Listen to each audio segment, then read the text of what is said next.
Hi, I'm Hoodie here, and this is the story of the Goblin Olympics. Months ago, I arranged for my goblin prisoners to take part in a track and field day, but it really only consisted of a couple of foot races and a joke where I shot a goblin with a ballista. Classic stuff. It was a fun time, but I felt like there were more sporting events out there that could be translated into Dwarf Fortress and forced on my goblin prisoners. And so, with that in mind, this past week I went to work brainstorming and building a sports complex that I could use to hold the Goblin Olympics.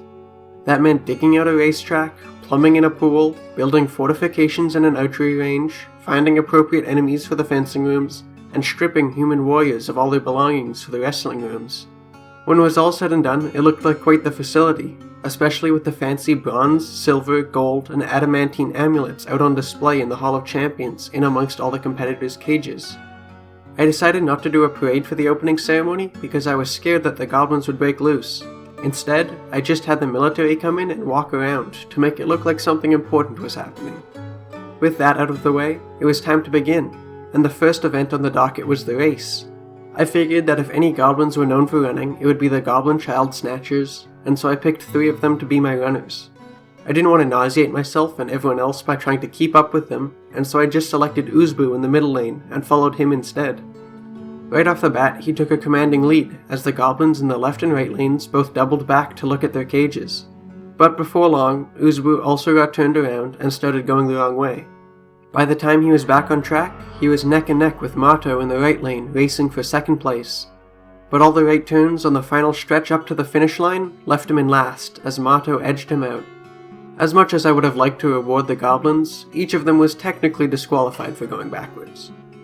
With one event out of the way, with no legitimate winners, it was time for the second event of the day, fencing. I couldn't get the goblins to fight one another or use fancy fencing swords, and so the plan was to instead make them fight human swordsmen with regular swords and turn it into a race to see who could kill their opponent first. I picked 2 goblin swordsmen for the task, and wished them luck when I installed them into the fencing chambers. But when I released the cages, it became clear pretty quickly that neither of them would be killing their opponent, as they were both hacked and slashed to pieces by the humans. Aslot in the bottom room did survive for longer though, so we can call that a moral victory, I guess. Moving on from the fencing carnage, it was time for the third event, swimming.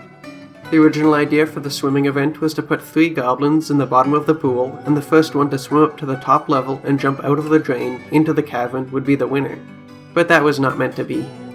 In the first attempt, I mistakenly believed that water caused creatures to break out of cages, which resulted in the first layer of the pool being filled until the 3 goblins at the bottom of it were trapped beneath the water. And then, after abandoning the submerged goblins, I tried to force the second batch of goblins to swim from one side of the room to the drain on the other, but they simply walked around the edge to the finish line.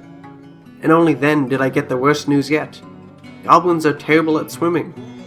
The thief jumped out of the drain and sank like a rock in the cavern water, and one of the soldiers drowned after he slipped while running on the pool deck.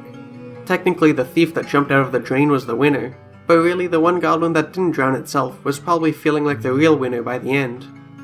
With the pool event out of the way, it was time for the fourth event of the day, archery, and so I selected 1 crossbowman and 1 bowman and put them in the archery range to see who could kill their elf target first. The answer was neither, as both spent the next 5 minutes trying and failing to shoot the elf, save for 1 crossbow bolt that bruised his neck. Eventually, I decided that if you failed to hit your target consistently for 5 minutes, your target should probably get a chance to hit you, and so I opened up the doors between the sides and let the elf in. The archers did finally manage to land a couple of shots, but it was too little too late as they got cut down by the elf in a glorious display of what archery is all about. Missing your enemy from distance and then being helpless up close. As event after event failed to produce a living winner, the pressure on the final event of the day began to mount. Wrestling, which is like fencing but stripped of all your belongings, would be the last chance for the goblins to score one of my amulets. Once everyone was installed in the wrestling chambers and released, the hype was proven right, and the goblins didn't immediately die. Instead, they put up quite a fight, and to my surprise, even managed to kill the humans they were up against. I guess that goes to show what we all know. Humans are all shiny iron boots and sharp swords, and no real grit when stripped down and thrown into an unconventional to-the-death wrestling match.